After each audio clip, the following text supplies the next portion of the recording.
I have always said and always will say that the studious perusal of the sacred volume, the Bible, will make us better citizens. A quote from Thomas Jefferson. People want to be taught more about the social and political issues of our day. In August 2015, respected pollster George Barna released the results of a survey that revealed this remarkable insight. But the survey also revealed an odd behavioral pattern. People who label themselves as conservatives do not speak up. Why? The answer might surprise you. It is not because they are afraid. They are not fearful of being called derogatory names, such as intolerant or hateful. According to the survey, they are quiet for one reason. They do not know what to say. They do not know how to state a biblical basis for their convictions. This book was born while reading the results of that survey.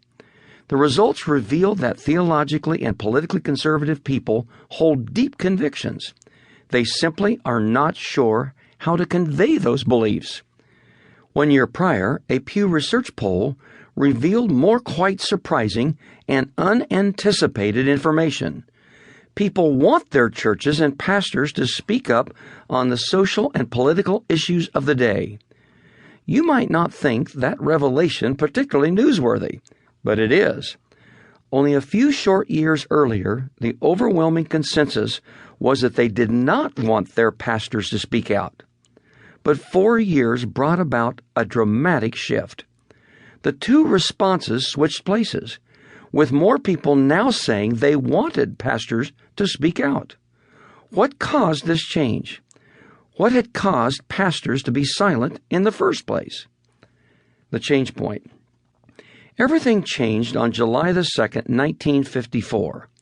Lyndon Baines Johnson returned from Texas after the election season of 1954, angry at two prominent businessmen, Frank Gannett, media, and H.L. Hunt, oil, who had opposed him in his re-election bid for the Senate through their not-for-profit organizations. They had thought he was too soft on communism. When a bill overhauling the tax code was going through the Senate, Johnson added a few words to the proposal. What became known as the Johnson Amendment passed with no discussion and only a voice vote. The amendment effectively silenced and muzzled all pastors.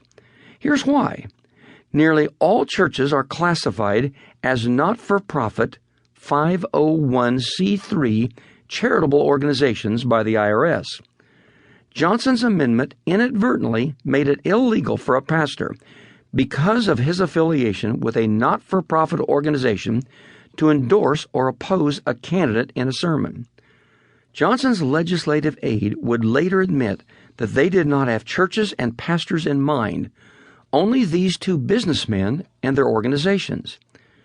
You might think the unintended outcome to be a good thing, but consider the following facts. First, there are 29 different 501c not-for-profit categories.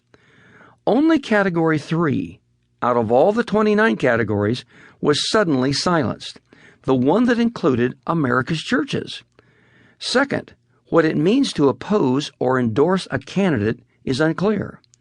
For example, if a pastor says, vote to oppose abortion, and one candidate is pro-life and the other one is pro-abortion, did the pastor endorse a candidate? The Internal Revenue Service cannot give a clear answer to these questions. Third, the First Amendment guarantees no governmental intrusion into the pulpit at all. None.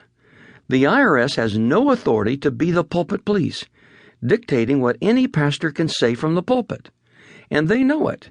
At the urging of the Alliance Defending Freedom, a group of more than 3,000 Christian and allied attorneys, several thousand pastors have intentionally violated the amendment since 2008 by endorsing or opposing a candidate from their pulpits.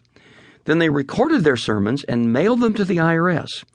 Christian attorneys were prepared to defend these pastors, but the IRS has not taken a single church to court. Why not? The presumed answer is that the IRS does not want the Johnson Amendment to be scrutinized in the light of the U.S. Constitution, as it would most certainly be thrown out. However, for over 60 years, this unconstitutional law has been used to bludgeon, silence, censor, and muzzle pastors.